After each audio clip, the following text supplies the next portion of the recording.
Okay, so we have our list of descriptive words. You might have written them down on a piece of paper, you might have them typed out. We have our reference photo printed in sort of a grayish, a lighter version of a black and white photo, okay? So now we're ready to get started with the actual work here of creating a piece of artwork. So let's talk about what do we need to get started. What are the supplies we need and how do we do this, okay? So we need some sort of a camera, obviously to take a picture of ourselves, and a printer so we can get here, and photo editing software. We need that reference image printed out to the size that we want to use for our final image, our final version. So like you can see I printed it out in 2 different sizes here, just to show you how differently that might look, okay? We have our list of words. We need a pencil, we need paper, we need scissors, we need some sort of glue stick, and then we need an assortment of anything you have at home that you can use to add color to your image. Markers, crayons, colored pencils, oil pastels. If you don't have any of those supplies, fret not. This could also be cool if you just use pen and use cross-hatching and stuff like that to get different values. So we'll talk about that if we don't have things to color with at home, okay? So the first step that we're gonna wanna take is to draw what's called thumbnails. Thumbnails are those small little sketches in your sketchbook. I'm gonna provide a template for you guys that you can just print out and use, or you can just draw little rectangles on a piece of paper. Now these are probably, I don't know, 2.5 by 3 inches or so. And what they're meant to do is, like if this is my image and this is like the basic shape of my body, depending on where you are, you want to play around with size. Okay, so where do I want her? Okay, do I want her on the left? Do I want her on the right? Do I want to use a portrait? Do I want to use landscape? Do I want her bigger? Okay, so these are things that you have to figure out, is that scale of your main focal point, which is your face basically, and how you want it laid out. Okay, that's what thumbnails are. They're for practice. And then we also want to figure out, how do we want our words to look? So in the example that we did look at, we sort of had these radiant lines coming out of the person's face, right? With the words kind of going along those lines. So this is really important. It's how you decide to lay out your words. Do you want really skinny lines sticking out? Do you want them to change a little bit as you go away? What font do you want to use? Do you want to use script? Do you want to use big block letters? Do you want to use simple letters? Do you want to have like little doodads on the ends of your letters? This is where you play with that sort of thing. What's the thickness of the letters? What's the size of the letters? Okay. So we saw the radiant thing. We also could have them radiate almost like, so this is like when you were a little kid and you would draw the sun, right? And the rays of sun would radiate from that center point. You could also have them radiate almost like a rainbow, okay? So what if they kind of echoed the shape? It radiates like this. Maybe you do break it up this way too, and you could put words within those shapes. Like you make it almost like a spider web kind of an effect. So let's say I want to put her now in the center here. Okay, maybe I want those radiating lines to kind of curve as they come out. That could be cool too. Creates almost like a spirally kind of thing. Maybe you want it to really spiral around and go totally psychedelic.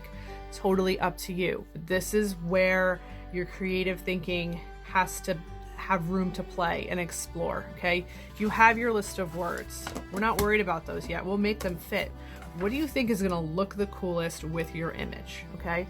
Once you're happy with that, you will pick the best composition that you like, and then we're going to cut out our image.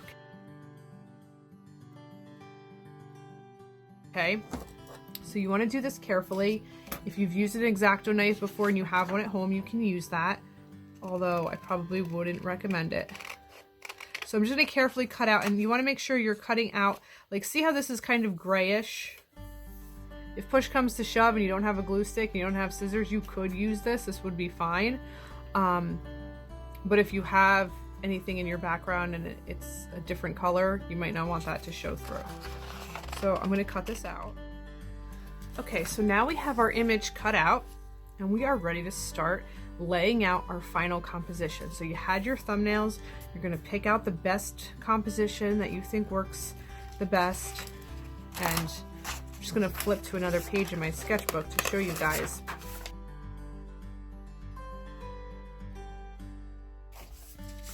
So I'm going to set her down like this, and let's say that's my composition, or maybe I want her off a little bit more to the right or to the left, wherever she ends up going. Could also do it this way too, right? You don't want to glue this down yet, because if you do and you start to draw your letters and let's say something goes terribly wrong, you're gonna have to start over with the whole printing and cutting process. So we're gonna wait until we know where our words are where we want them, and then we'll glue her down. So I'm just gonna leave her there. If you want, you could grab like a little piece of Scotch tape or masking tape to secure her. Just do like a little tape roll on the back of your picture. Now, the most important thing is that we draw light until we get it right. I'm going to draw a line that hopefully you can't even see on the screen. Okay, it's incredibly light. So I'm just going to create these sort of curvy, radiant lines, and I'm going to write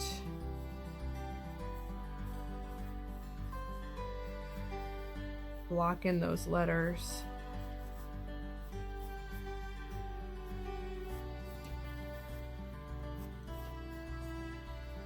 Okay, now hopefully you can hardly see that, okay, because the idea is we want to draw light until we get it right, because if I need to erase something, I can erase it very easily.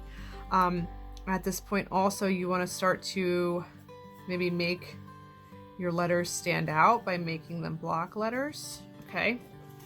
So I'm going to switch right now to my whiteboard so you guys can see, okay? So this is not what you would want to do, obviously, because we want to, oops.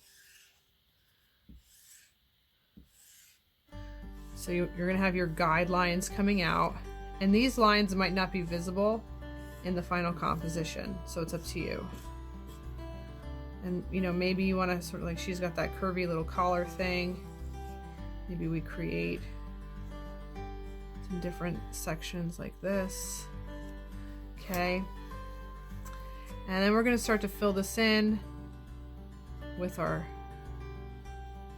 letters. You're going to want to play around with the type of letter, the thickness of the letter, the font. I'm probably going to spell this wrong because I'm talking while I'm trying to do this. I'm also drawing sideways. That's okay. Justice.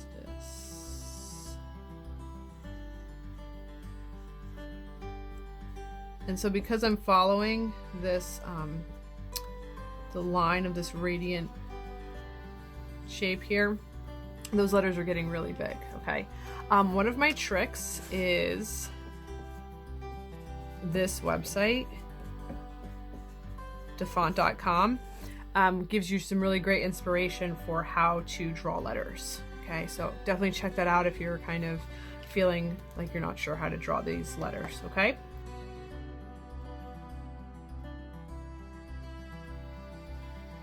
Okay, so let's pretend my words look good. I did them in about 20 seconds, so they're not the greatest, but that's okay. I did mix up some repetition of some words by making them really small and kind of creating like these little ribbons of words, and that's something you can do. You don't have to do the whole thing with words. You could also just have some of these ideas coming out of your head. You could even turn it into like a thought bubble shape. It's totally up to you how you want this to look, okay? Now, when it comes time to adding the color, we are going to pick an analogous color harmony, which means 3 to 5 colors in a row on the color wheel.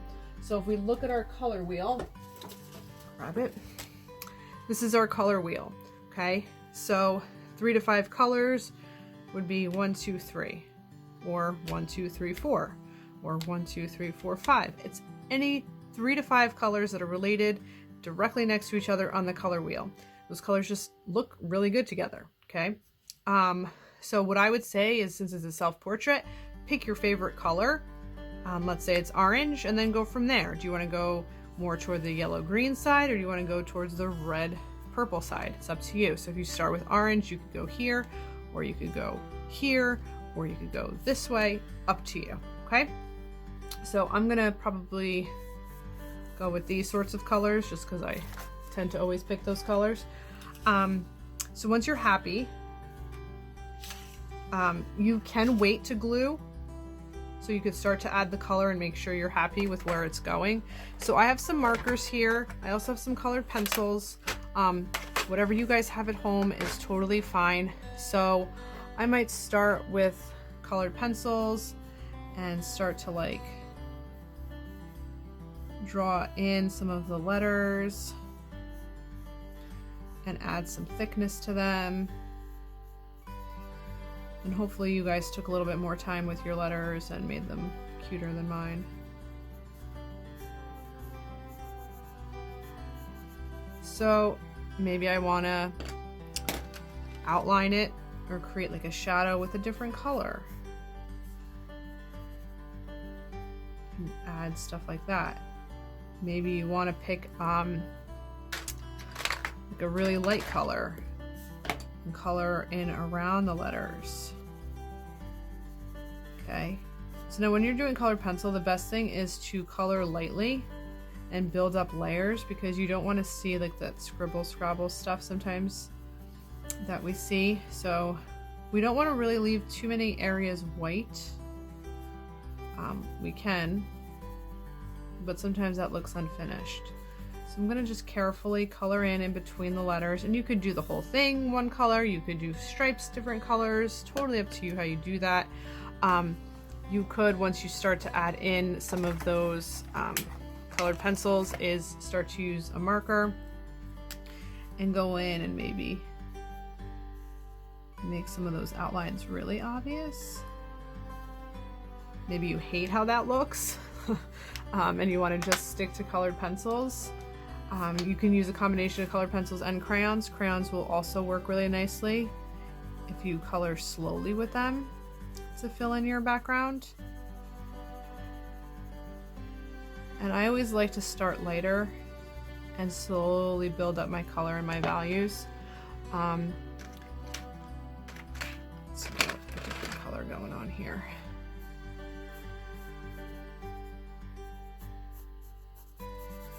So it's up to you. I know we are limited with what we might have at home. I don't know what you guys have at home. So make it work, as they say, right? But you can do all kinds of kind of fun things, adding a little variation to some of your letters, highlights, and shadows. They don't have to just be one solid color. Okay. But that is the basic gist of it. Then when you're totally done and totally happy with your color, you can go ahead and grab a scrap of paper. Okay, take your image, your glue stick. This is just to protect. You don't want to get glue on your drawing or on your table or anything like that. So that's why we want to use a scrap piece of paper. And now I'm going to glue her down where she belongs.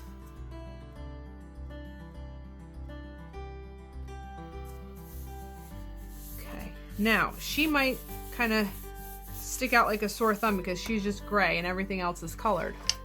That's why we printed this out really light, because now we could go in with colored pencils. We could add a little bit of a tone to the skin. You could add colors to the lips. I could go over this and do some kind of crazy rainbow gradient thing on her collar, right? So because it's light, those colored pencils show up on my image, which is really cool, right? So you could do stuff like that. You could also then go back to your markers and write in the person. So maybe I'll write like,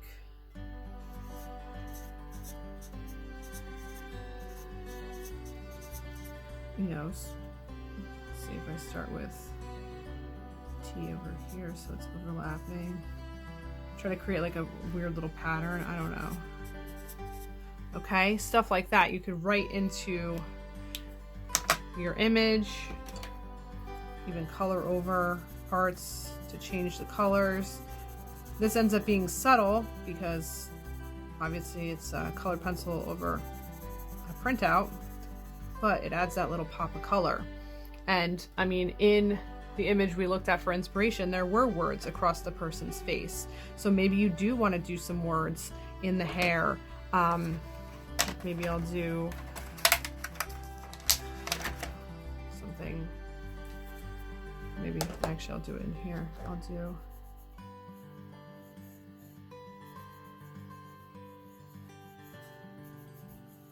her initials in her hair here, you know. Repeating them. Remember, if things were repeated, it created a darker value, right?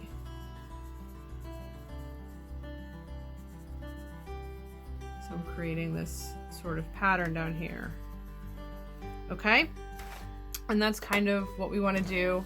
You could, if you're wearing glasses, you could outline those in a cool color.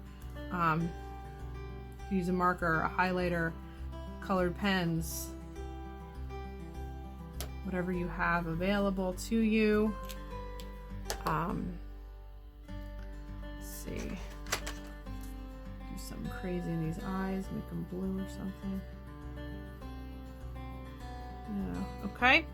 And that is the gist of the project. Okay, so you guys will have plenty of time to make these look amazing.